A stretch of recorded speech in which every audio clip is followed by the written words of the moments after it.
Ya, terima kasih pemirsa, Anda masih bersama kami dalam bincang hari ini. Saya masih ditemani Bapak Namuhari SEME selaku pengamat ekonomi Uniba, kemudian dosen pasca sarjana di Uniba dan juga penulis buku perilaku konsumen ya Pak, betul?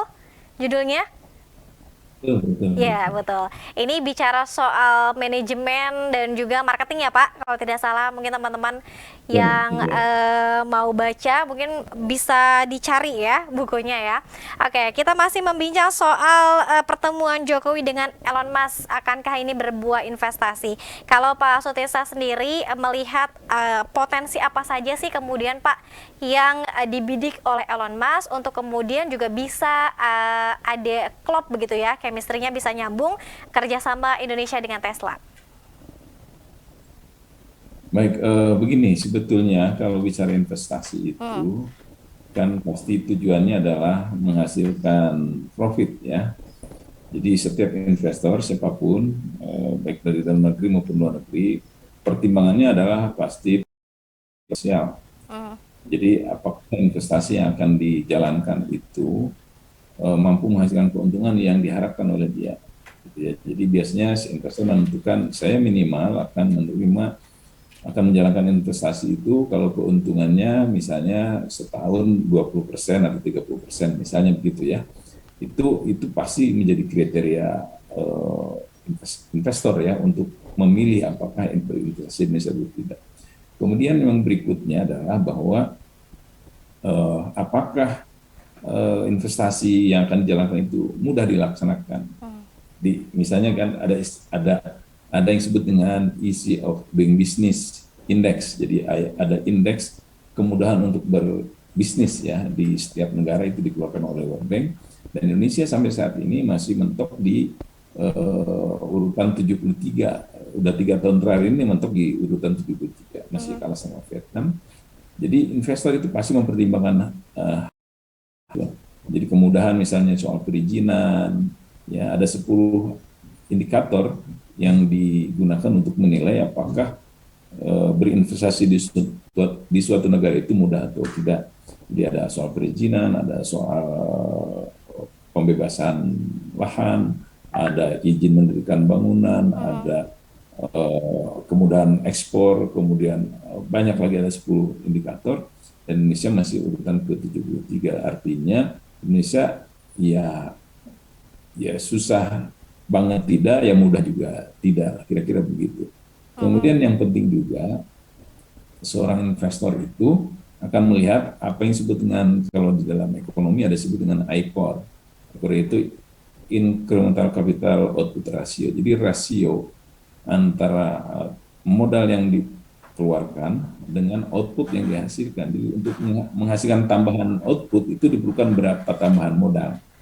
Jadi misalnya kita mau menghasilkan 1 unit barang, perlu tambahan berapa. Nah, di Indonesia itu ICOR-nya cukup tinggi, masih kalah sama Vietnam dan lain-lain. Jadi Hmm. ini juga akan menjadi hambatan kalau gitu ya, akan menjadi semacam ya barrier ya bagi investor untuk masuk ke Indonesia, sehingga ada isu misalnya tahun 2001 itu Elon Musk batal berinvestasi di Indonesia. Tetapi setelah kedatangan Presiden Jokowi menghadap langsung kepada investor, kepada Elon Musk, mudah-mudahan ini menjadi semacam apa ya, semacam oh, sinyal bagi Elon Musk bahwa Indonesia memang betul-betul membutuhkan investasi dia.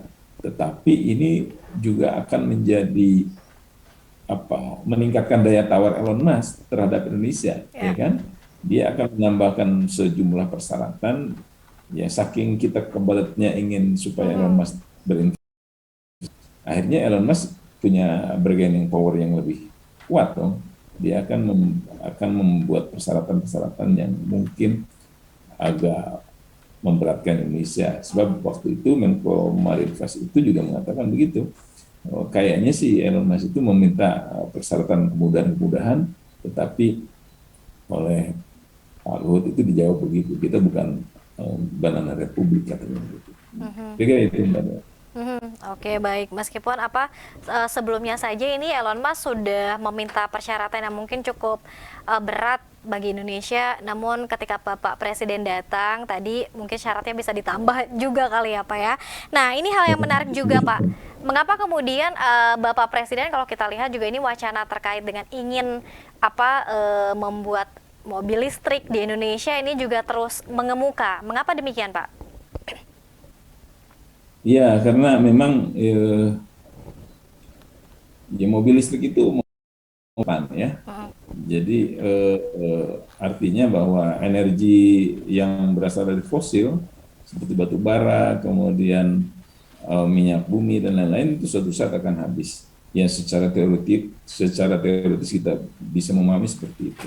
Jadi itu akan habis. Dan oleh karena itu perlu ada teknologi yang berbasis elektrik ya, yang tidak berbasis energi fosil tapi berbasis energi terbarukan misalnya seperti itu. Dan itu saya katakan tadi itu adalah teknologi masa depan. Artinya di masa depan mobil listrik itu akan menjadi semakin banyak dan semakin diminati karena itu akan mengurangi karbon, akan mengurangi pemanasan global dan lain-lainnya. Jadi itu akan berefek lingkungan. Walaupun misalnya kalau bicara tambang nikel itu ya tambang nikel. Tapi jadi gini, sakit itu saja ya. Jadi tambang nikel itu kan tambang permukaan, Mbak Dea ya. Ya. Tambang permukaan artinya kalau tambang permukaan itu ya hutannya digunduli, kemudian diambil tanahnya, di situ yang disebutnya ore gitu, ya. Dan itu adanya di Sulawesi dan di Maluku, di Halmahera gitu. Jadi itu diambil saja permukaannya. Kalau tambang emas misalnya di Pongkor itu kan itu di bawah tanah begitu ya, sehingga permukaannya tidak rusak seperti itu. Nah, ini jadi semacam di satu sisi itu akan mengurangi energi fosil ya untuk penggunaan kendaraan listrik tadi karena dia berbasis energi listrik. Tapi di satu sisi juga untuk menghasilkan baterai untuk menyimpan energinya itu juga harus mengunduri hutan dan lain-lain. Dan itu sudah di Walhi sudah bicara soal itu. Ya. Oke, soal investasi ini juga menjadi hal yang menarik, Pak. Mungkin kalau kita bisa flashback di bawah kepemimpinan Bapak Presiden Republik Indonesia, ini kalau kita rilis dari BKPM ya Pak ya kalau tidak salah, ini investasi Indonesia sebetulnya trennya sih cukup positif dan terus meningkat. Apakah kemudian Bapak Presiden ini memberikan hal-hal kemudahan investasi sehingga mungkinkah saat ini Indonesia sudah cukup diperhitungkan untuk para negara-negara sahabat untuk melakukan investasi atau seperti apa Pak? Ya, jadi di data BKPM itu menunjukkan memang ada peningkatan PMA ya. Walaupun itu baru bersifat komitmen gitu ya. Jadi komitmen, saya akan berinvestasi di Indonesia gitu. Nah, jadi baru bersifat komitmen, jadi belum pada action ya. Nah, yang saya belum terupdate, jadi tetapi ya memang yang komitmen itu banyak. Artinya mereka melihat pada awalnya gitu ya, pada awalnya ini menarik investasi di Indonesia. Tetapi ternyata kalau kita lihat masalah-masalah investasi di Indonesia itu, walaupun Bapak Presiden sudah mengatakan mempermudah perizinan dan lain-lain, tetapi pada tataran lapangan, pada prakteknya itu tetap masih dirasa sulit oleh para investor ya, perizinan masih tetap berbelit-belit dan seterusnya gitu. Nah, kemudian juga masalah ketenagakerjaan, misalnya banyak keluhan soal UMR gitu ya, yang yang memberatkan para investor. Dan pemerintah sebetulnya sudah juga menerbitkan apa yang disebut dengan Omnibus Law, yang itu sangat menguntungkan bagi para investor, terutama dari sisi ketenagakerjaan. Sekarang investor bisa dan juga bisa mudah memecat pegawai ya, dan ini sebetulnya merugikan kaum tenaga kerja, kaum para pegawai gitu. Mhm. Jadi di satu sisi eh, yang berkomitmen untuk melakukan investasi Indonesia itu udah banyak, dan pemerintah juga melalui Presiden Jokowi sudah berusaha memberikan kemudahan-kemudahan, tetapi pada prakteknya di lapangan itu juga ternyata tidak semudah yang dibicarakan di Hmm. publik, saya kira gitu. Baik, padahal potensi yang dimiliki oleh Indonesia ini luar biasa ya Pak, baik di daratan maupun di lautan. Ini kemudian kalau kita kembangkan dan juga banyak investor yang masuk, ini mungkin bisa lebih berkembang. Akankah kemudian selain mungkin tadi birokrasi yang cukup berbelit-belit di Indonesia, sehingga mungkin investor masih tarik ulur dan juga meninjau kembali begitu ya Pak sebelum menanamkan modalnya di Indonesia. Bagaimana kemudian kerjasama dari warga setempat atau masyarakat sipilnya sendiri, seperti apa sih Pak dukungan kepada kebijakan pemerintah untuk kemudian memperbolehkan para investor untuk masuk dan menanamkan modalnya di Indonesia? Ya, ini saya kira ini masalah sosial ya. Jadi Mm-mm. artinya tingkat penerimaan masyarakat terhadap keberadaan investasi di Indonesia, terutama di lokasi di mana pabrik akan dibangun dan seterusnya ya. Nah, ini juga sering jadi masalah soal pembebasan lahan. Mm-mm. Ya, jadi misalnya investasi di beberapa daerah di Kalimantan, di Rian, itu seringkali gagal karena status tanahnya yang kurang jelas. Kemudian ada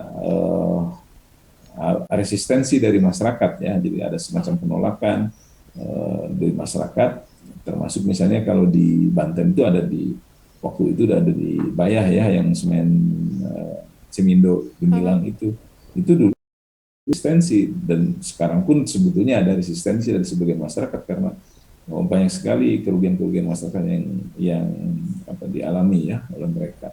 Tetapi ya akhirnya masyarakat kan sulit melawan melawan pemerintah atau melawan korporasi seperti itu. Mereka punya punya tangan dan kaki yang kuat lah untuk itu. Jadi kalau sudah jadi sih, kalau artinya kalau sudah berdiri eksis begitu, ya kita jarang menemukan pabrik misalnya di pasar atau apa misalnya begitu ya, Ya. itu jarang terjadi, walaupun tetap resistensi masyarakat tetap ada, tapi biasanya itu diselesaikan dengan cara menjalankan program CSR ya, Corporate Social Responsibility, biasanya itu. Jadi masyarakat di sekitar dibantu untuk berdaya ya, yang tadinya kehilangan tanah karena misalnya dijual kepada investor, kemudian dia tidak punya pekerjaan, dia tetap masih berada di dalam lingkaran itu, lingkaran pabrik misalnya, atau lingkaran industri itu, dia dibantu oleh perusahaan, biasanya begitu. Mhm. Oke, ini Gimana? ya perhatian atas dampak lingkungannya, kemudian juga manfaat bagi masyarakat sekitar juga ini harusnya sih menjadi perhatian juga ya Pak untuk para pemilik industri dan juga investor. Ini kembali lagi kepada pertemuan Jokowi dan juga Elon Musk nih Pak. Apa kemudian kalau misalnya tadi disebutkan oleh Pak Sutisna bahwa investor pasti inginnya profit begitu ya, ketika misalnya berinvestasi dalam satu negara, tidak hanya di Indonesia, namun di seluruh negara. Nah, kalau untuk keuntungan Indonesia sendiri Pak, ketika misalnya Indonesia berhasil bekerja sama dengan Tesla, apa saja keuntungan yang kemudian bisa diambil oleh Indonesia? Ya, seperti saya sampaikan tadi, pertama keuntungan yang paling menonjol yang bisa diperoleh oleh Indonesia, kesempatan kerja, itu satu hal ya. Walaupun ada analisis yang mengatakan untuk tenaga ahli di bidang industri mobil listrik dan baterai, Indonesia masih kurang sebetulnya. Tapi itu kan tidak terlalu persoalan menurut saya. Jadi kesempatan kerja akan meningkat ya. Kemudian akan membangun kepercayaan investor luar negeri, tentu saja. Kalau Tesla bisa berhasil masuk ke Indonesia, berinvestasi di Indonesia, kepercayaan investor luar negeri juga akan meningkat, ya kan? Jadi bisa menjadi semacam benchmark lah ya, contoh bahwa Tesla pun berinvestasi di Indonesia. Kemudian yang kedua akan menarik tadi seperti saya katakan tadi, akan menarik investasi dari produk yang komplementer. Jadi pelengkap dari industri mobil listrik dan Ya. industri baterai ya. Ya kan itu saya kira akan menarik investasi yang related ya, yang berkaitan dengan industri mobil listrik di Indonesia. Dan tentu pendapatan yang akan diperoleh Indonesia dari pajak, dari pergerakan ekonomi ya. Jadi ekonomi akan bertumbuh ya, karena orang banyak bekerja, kemudian mereka punya penghasilan dan mereka akan membelanjakan uang itu, dan tentu ekonomi akan bergerak lebih cepat, dan tentu itu akan menjadikan pertumbuhan ekonomi menjadi lebih baik. Ya. Itu Oke, Mbak Dea. baik. Baik, dan semoga Indonesia akan menuju kepada negara maju begitu ya Pak ya, yang kemudian sudah banyak disebutkan oleh Amin. banyak orang, tidak hanya menjadi negara berkembang saja tapi sudah menjadi negara maju. Bapak, kita masih ada satu segmen terakhir, nanti kita akan lihat beberapa pertanyaan Pak yang sudah ikut gabung di live chat Sultan TV, nanti kita akan bacakan. Pemirsa, kita rehat dulu terlebih dahulu ya, nanti kita akan sambung kembali dengan Pak Sutisna Muhari. Tetap bersama kami dalam Bijak hari ini.